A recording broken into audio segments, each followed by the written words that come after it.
Bismillahirrahmanirrahim. Assalamualaikum warahmatullahi wabarakatuh. Kami di sini dari kelompok 4 ingin mempresentasikan dengan judul Sejarah Filsafat Zaman Abad Pertengahan dan Modern. Di sini saya Muhammad Ibatullah sebagai moderator yang akan membawakan jalannya acara ini. Kemudian dan ada 2 teman saya sebagai pemateri. Untuk pemateri pertama itu akan dibawakan oleh Is Fitriani, dan yang kedua itu akan dibawakan oleh Rika Trihastuti. Baik, langsung saja ke pemateri yang pertama. Untuk Saudari Is Fitriani, dipersilahkan. Terima kasih kepada moderator. Untuk materi yang pertama yaitu abad pertengahan. Abad pertengahan merupakan kurun waktu yang khas. Secara singkat dapat dikatakan bahwa dominasi agama Kristen sangat menonjol. Perkembangan alam pikiran harus disesuaikan dengan ajaran agama. Demikian pula filsafat harus diuji apakah tidak bertentangan dengan ajaran agama. Jelas teologi dipandang lebih tinggi dari filsafat. Filsafat berfungsi melayani teologi. Selanjutnya, karakteristik filsafat Barat abad pertengahan. Yang pertama, cara berfilsafatnya dipimpin oleh gereja. Yang kedua, berfilsafat di dalam lingkungan ajaran Aristoteles. Yang ketiga, berfilsafat dengan pertolongan Augustinus, dan lain-lain. Selanjutnya, dalam sejarah filsafat Barat abad pertengahan dibagi menjadi 2 periode, yakni masa patristik dan masa skolastik. Yang masa patristik berasal dari kata patres, bentuk jamak dari pater, yang berarti bapak-bapak. Yang dimaksudkan adalah para pujangga gereja dan tokoh-tokoh gereja yang sangat berperan sebagai peletak dasar intelektual kekristenan. Selanjutnya, tokoh-tokoh bapak gereja terpenting masa itu antara lain yang pertama, Tertullianus 160-222, Justinus, Clemens dari Alexandria 150-251. Selanjutnya Origenes 185-254, Gregorius dari Nazianza 330-390, Basilius Agung 330-379, Gregorius dari Nisa 335-394, Dionysius Areopagita, Johannes Damascenus, Ambrosius, Hieronymus, dan Augustinus 354-430.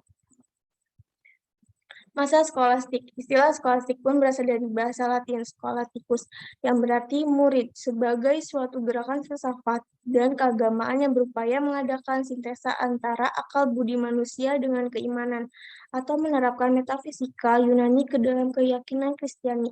Metode yang digunakan ialah disputatio, yaitu membandingkan argumentasi di antara yang pro dan kontra. Masa skolastik mencapai puncak kejayaannya pada abad 13, di mana di masa ini, filsafat masih dikaitkan dengan teologi, tetapi sudah menemukan tingkat kemandirian tertentu. Hal ini disebabkan oleh dibukanya universitas-universitas baru, berkembangnya Ordo Biara, disebarluaskan karya-karya filsafat Yunani.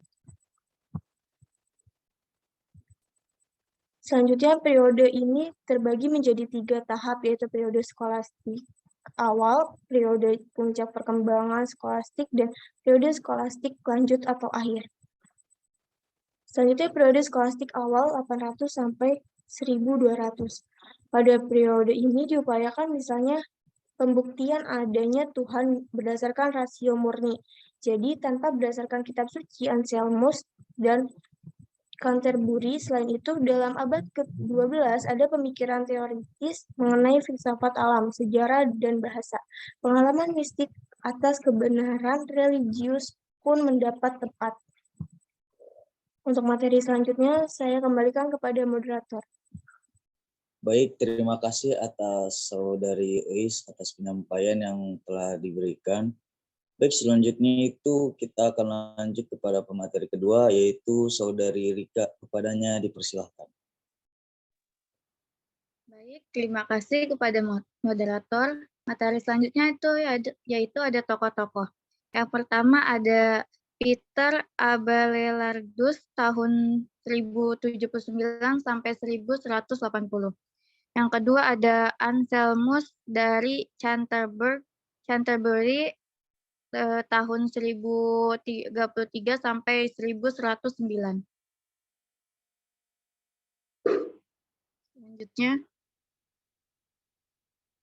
Selanjutnya ada periode puncak perkembangan skolastik abad ke-13. Periode puncak perkembangan skolastik dipengaruhi oleh Aristoteles akibat kedatangan ahli filsafat Arab dan Yahudi. Filsafat Aristoteles memberikan warna dominan pada alam pemikiran abad pertengahan.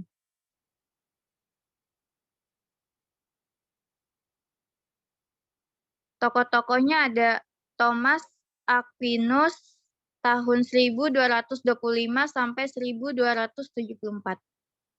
Yang kedua ada Albertus Magenus tahun 1203 sampai 1280.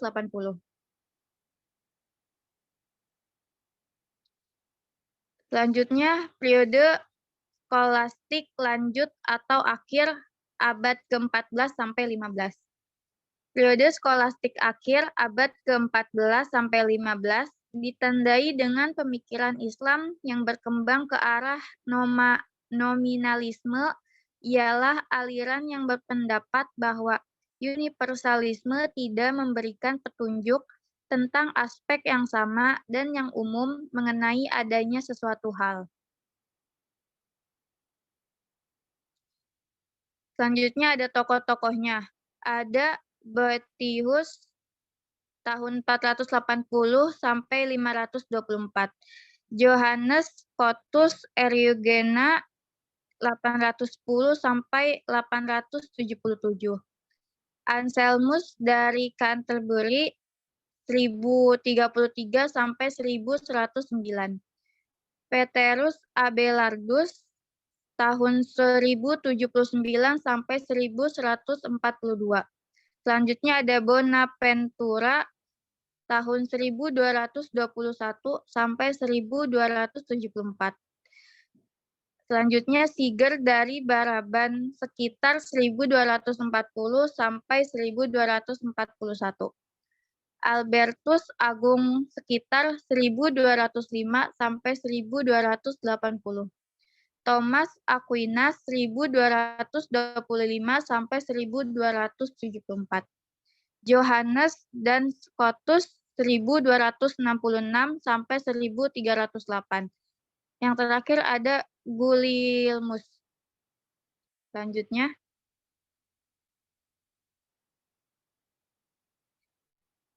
Selanjutnya ada abad modern.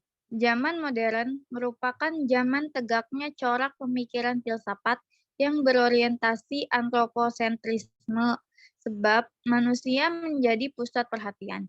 Oleh karena itu, zaman modern sering disebut sebagai zaman pembentukan subjektivitas, karena seluruh sejarah filsafat zaman modern dapat dilihat sebagai satu mata rantai perkembangan pemikiran mengenai subjektivitas.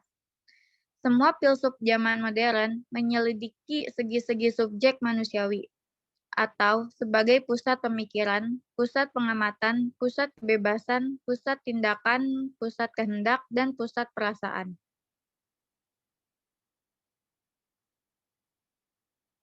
Yang selanjutnya ada aliran rasionalisme. Rasionalisme adalah paham filsafat yang mengatakan bahwa akal atau reason adalah alat terpenting dalam memperoleh pengetahuan dan mengetes pengetahuan. Rasionalisme ada dua macam, yaitu dalam bidang agama dan dalam bidang filsafat. Dalam bidang agama, rasionalisme adalah lawan dari otoritas dan biasa digunakan untuk mengkritik ajaran agama. Dalam bidang filsafat, rasionalisme adalah lawan dari empirisme. Jika empirisme mengatakan bahwa pengetahuan diperoleh dengan alam mengalami objek empiris, maka rasionalisme mengajarkan bahwa pengetahuan diperoleh dengan cara berpikir.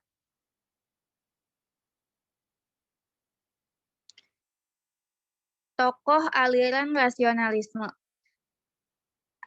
Yang pertama ada René Descartes tahun 1596 sampai 1650. Yang kedua ada Spinoza tahun 1632 sampai 1677. Yang ketiga ada Leibniz tahun 1646 sampai 1716. Untuk materi selanjutnya saya kembalikan kepada moderator. Baik, terima kasih untuk Saudari Rika atas penyampaiannya. Saya di sini akan melanjutkan materi yang akan dibawakan, yaitu ada aliran idealisme. Idealisme adalah suatu aliran yang mengajarkan bahwa hakikat dunia fisik hanya dapat dipahami dalam kaitannya dengan jiwa atau mind dan spirit atau roh. Istilah idealisme diambil dari kata idea, yaitu sesuatu yang hadir dalam jiwa. Lanjut. Tokoh-tokoh pada aliran idealisme itu ada 3. Yang pertama itu ada T.G. Fichte 1762 sampai 1941 Masehi. Kedua itu ada F.W.S. Schelling 1775 sampai 1894 Masehi. Dan yang ketiga itu tuh ada G.W.F. Hegel pada tahun 1770 sampai 1831 Masehi. Lanjut. Kemudian yaitu ada aliran empirisme. Empirisme adalah aliran filsafat yang berpendapat bahwa pengetahuan bersumber dari pengalaman, sehingga pengenalan indrawi merupakan pengenalan yang paling jelas dan sempurna. Aliran ini bertentangan dengan rasionalisme yang mengandalkan akal, bukan panca indera. Aliran ini bertentangan dengan rasionalisme yang mengandalkan akal, bukan panca indera. Baik, selanjutnya.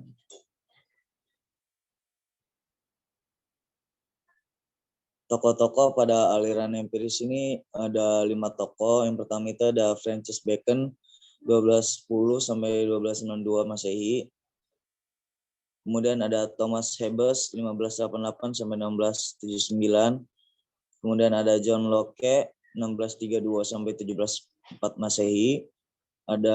Kemudian ada David Hume 1711 sampai 1776 Masehi. Dan yang terakhir itu ada George Berkeley dari tahun 1665 sampai 1753 Masehi. Kemudian yaitu ada lagi aliran positivisme. Positivisme adalah aliran filsafat yang berpangkal dari fakta yang positif. Dalam pembicaraan filsafat dan ilmu pengetahuan, bagi positivisme sesuatu yang di luar fakta atau kenyataan yang dikesampingkan. Tokoh utama dalam aliran positivisme ini adalah Auguste Comte 1798 sampai 1857. Ia berpendapat bahwa indera itu amat penting dalam memperoleh pengetahuan, tetapi harus dipertajam dengan alat bantu dan diperkuat dengan eksperimen. Dari sini dapat dipahami bahwa pada dasarnya positivisme bukan suatu aliran yang memiliki khas sendiri, melainkan hanya menyempurnakan empirisme dan rasionalisme yang bekerja sama. Jadi pada dasarnya positivisme itu sama dengan empirisme plus rasionalisme. Kemudian ada aliran pragmatisme. Secara umum, pragmatisme ini berarti hanya ide atau pemikiran yang dapat dipraktekkan yang benar dan berguna. Secara sederhana dapat dikatakan bahwa pragmatisme adalah aliran dalam filsafat yang berpandangan bahwa kriteria kebenaran sesuatu ialah apakah sesuatu itu memiliki kegunaan bagi kehidupan nyata. Oleh karena itu, kebenaran sifatnya menjadi relatif, tidak mutlak, tidak ada kebenaran umum.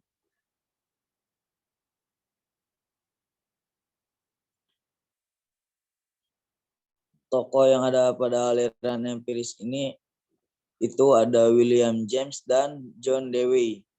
Menyatakan bahwa tiada kebenaran yang mutlak, berlaku umum, yang bersifat tetap, yang berdiri sendiri, lepas dari akal yang mengenal. James selanjutnya mengatakan nilai konsep atau pertimbangan kita bergantung kepada akibatnya, kepada kerjanya. Artinya bergantung kepada keberhasilan perbuatan yang disiapkan oleh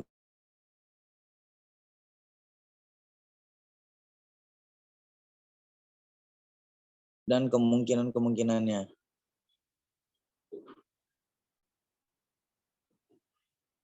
Baik, mungkin cukup itu penyampaian yang bisa kami sampaikan. Kurang lebihnya mohon dimaafkan. Wallahul muwaffiq ila aqwamit thoriq. Wassalamualaikum warahmatullahi wabarakatuh.